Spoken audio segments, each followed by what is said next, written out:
તો દેવગઢ બારિયામાં ભગવાન શ્રી માંધાતાજીના પ્રાગટ્ય ઉત્સવની ઉજવણી દરમિયાન વિવાદ સર્જાયો। કોળી સમાજના ઇષ્ટદેવ ભગવાન શ્રી માંધાતાની મૂર્તિ સ્થાપન અને ભવ્ય શોભાયાત્રાનો કાર્યક્રમ હતો, જેમાં કોળી સમાજ દ્વારા વિશાળ સભાનું આયોજન થયું।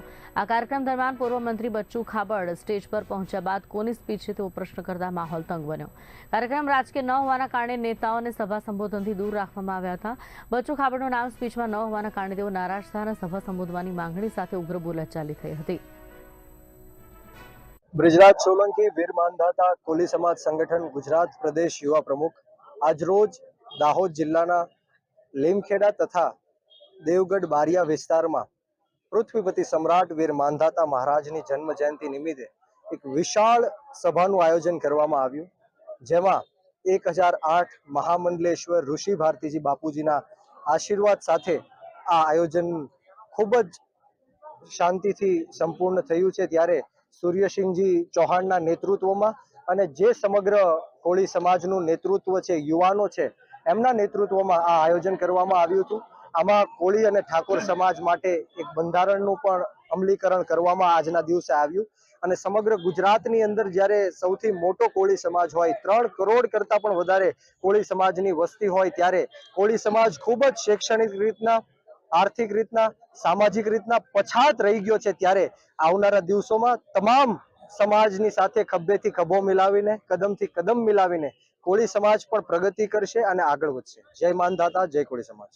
આજે સમસ્ત કોળી સમાજ આખા વિશ્વમાં 26 કરોડનું પ્રતિનિધિત્વ કરે છે અને ગુજરાતમાં 3 કરોડ કોળી સમાજ છે। ત્યારે કોળી સમાજના ઈષ્ટદેવ માનધાતા મહારાજના પ્રાગટ્યોત્સવ નિમિત્તે આજે દાહોદ જિલ્લાના દેવગઢ બારિયા તાલુકામાં માનધાતા મહારાજના સ્ટેચ્યુનું અનાવરણ થયું છે, જે કોળી સમાજના ભાઈ બહેનો માટે ગૌરવનો વિષય છે।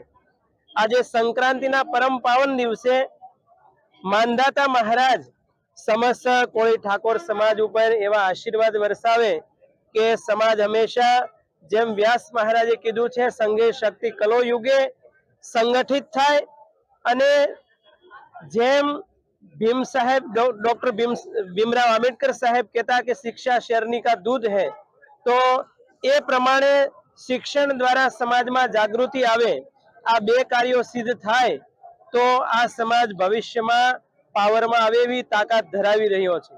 सौथी मोटू गुजरात में वोटिंग पावर ए कोળી समाजનું છે।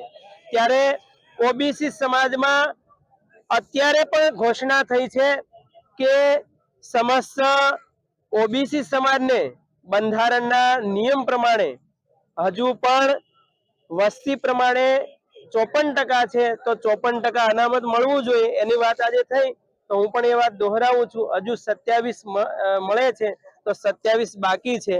ए पण अने दाहोद जिल्लामां पण ए हजू 27 लागू नथी पड़ी, એટલા માટે દાહોદ જિલ્લામાં પણ ઓબીસી સમાજને 27% તો અનામત મળવી જ જોઈએ અને ત્યારબાદ આખા ગુજરાતમાં 54% પણ એ અનામત મળવી જોઈએ।